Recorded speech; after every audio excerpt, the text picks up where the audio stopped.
पाकिस्तान और ईरान के ताल्लुकात तारीख, सकाफत, मजहब से जुड़े हैं। दुनिया की कोई ताकत हमारे ताल्लुकात को ख़राब नहीं कर सकती। ईरानी सदर ने दुनिया को वाज़ेह पैगाम दे दिया। कहा कि कराची, पाकिस्तान और ईरान के ताल्लुकात तारीख़ी हैं।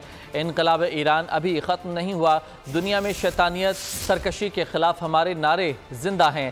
फ़लस्तीन की आज़ादी ईरान की सबसे बड़ी तरजीह है।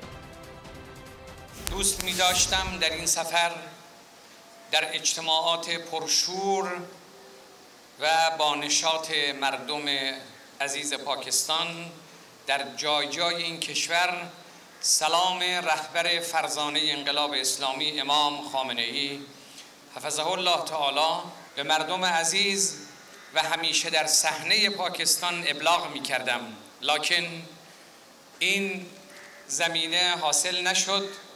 از همین جایگاه به همه مردم عزیز در پاکستان، پیر و جوان و همه آحاد مردم عزیز در این ایالت و جای جای پاکستان ابلاغ سلام می کنم.